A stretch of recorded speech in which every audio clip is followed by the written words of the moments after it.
Bem-vindos a mais uma aula de Geografia. Na aula anterior, vimos que os pontos cardeais foram definidos a partir do movimento aparente do Sol.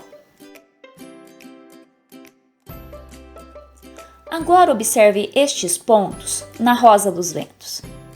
Leste, que é a direção aproximada do nascer do Sol. Oeste, que fica na direção onde o Sol se põe. E também o norte e o sul. Você notará que existem outras direções entre os pontos cardeais. Estes pontos complementares são os pontos colaterais e subcolaterais. Os pontos colaterais estão localizados entre dois pontos cardeais. Vamos conhecê-los. Entre o norte e o leste está o nordeste, entre sul e leste, o sudeste, entre o sul e o oeste está o sudoeste, entre o norte e o oeste, o noroeste. Já os pontos subcolaterais estão entre um ponto cardeal e um ponto colateral, sendo que o nome de cada ponto subcolateral é a junção dos dois pontos entre os quais ele se encontra. Preste atenção para conferir. Entre o norte e o nordeste está o norte-nordeste. Entre o leste e o nordeste, o leste-nordeste. Entre o leste e o sudeste, o leste-sudeste.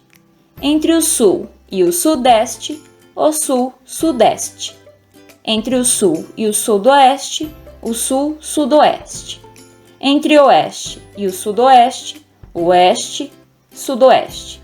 Entre o oeste e o noroeste, o oeste-noroeste.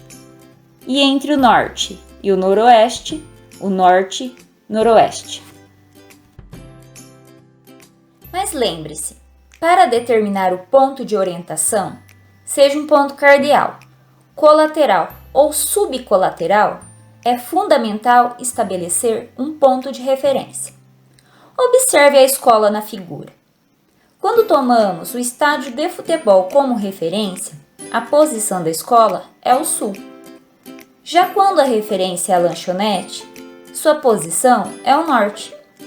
Mas vamos supor que estamos em um dia nublado e não consigamos reconhecer os pontos de orientação observando o sol. Para nos auxiliar nesta função, podemos utilizar a bússola. A bússola foi criada há mais de 2000 anos pelos chineses, que perceberam as propriedades magnéticas da Terra. O campo magnético do nosso planeta é formado a partir do seu núcleo metálico, formado principalmente por ferro e níquel, fato que faz da Terra uma espécie de ímã gigante. A agulha imantada da bússola é atraída para o norte magnético da Terra. Essa é a agulha imantada que vai apontar para o norte. O norte é essa direção que tem destaque com a cor vermelha. Embaixo eu tenho uma rosa dos ventos e eu tenho que fazer essa agulha coincidir com o norte da rosa dos ventos. Vocês vão notar que aqui o leste está aparecendo com a letra E e o oeste com a letra W, porque a bússola ela usa como referência o inglês. Então o E é de east, que é o leste em inglês, e o W é o west, de oeste em inglês. Agora, para fazer uma bússola, improvisar uma bússola em casa, eu usei aqui um recipiente transparente, eu fixei embaixo uma rosa dos ventos, os pontos cardeais e os colaterais eu escrevi por extenso, para a gente se familiarizar já aqui melhor com eles. Já os subcolaterais eu só deixei a sigla mesmo. Como que eu vou improvisar uma bússola na minha casa? Eu tenho que ter uma agulha. Aqui eu fixei ela numa pedacinho de rolha. Para quê? Para que ela possa flutuar na água. Só que para que ela funcione como uma bússola, eu tenho que imantar essa agulha. Como que eu vou imantar? Eu vou usar um ímã. Esse ímã eu vou sempre passar na mesma direção. Várias vezes na agulha.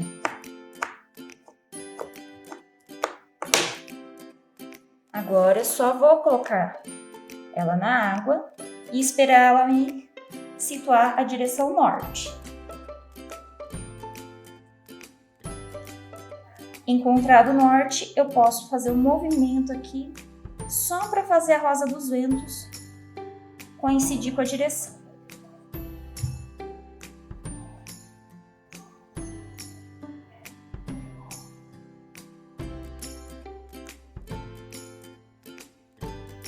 É importante saber que, embora o polo norte magnético e o polo norte geográfico estejam na mesma direção, não estão no mesmo ponto.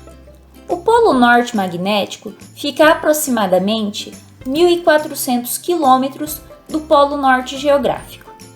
Os polos geográficos são as extremidades do eixo imaginário em torno do qual a Terra gira. Apesar de serem fundamentais para a orientação no espaço geográfico, os pontos cardeais, colaterais e subcolaterais não são suficientes para determinar com precisão um determinado local. Por isso, os cartógrafos, que são os profissionais que elaboram mapas, criaram um sistema de linhas imaginárias formado por paralelos e meridianos que servem de base para o sistema de localização denominado coordenadas geográficas. Vamos conhecer este sistema começando pelos paralelos, que são as linhas horizontais no mapa. Por estar exatamente no meio, a linha do Equador é o paralelo principal. Observe que ele divide o planeta em duas partes iguais, o hemisfério norte e o hemisfério sul. Além da linha do Equador, outros paralelos importantes foram nomeados: Trópico de Câncer, Trópico de Capricórnio, Círculo Polar Ártico e Círculo Polar Antártico. Estes paralelos foram definidos com base na forma que os raios solares incidem sobre a Terra, mas este será o assunto de outras aulas. Agora, vamos conhecer os meridianos. Observe no mapa que, além dos paralelos, que são as linhas horizontais, também existem linhas no sentido vertical. Estes são os meridianos. O meridiano principal é o meridiano de Greenwich. A partir dele, o planeta é dividido em hemisfério ocidental, que se refere ao oeste, e hemisfério oriental, que se refere ao leste. O meridiano de Greenwich foi estabelecido como meridiano principal em 1884, na Convenção de Washington, nos Estados Unidos, após um acordo entre diversos países.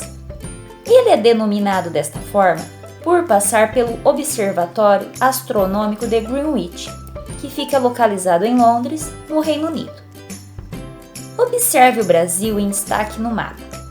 Verificamos que o nosso país, em relação à linha do Equador, possui território nos hemisférios norte e sul.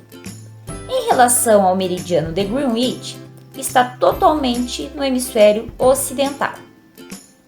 Na próxima aula, daremos continuidade às coordenadas geográficas. Até lá!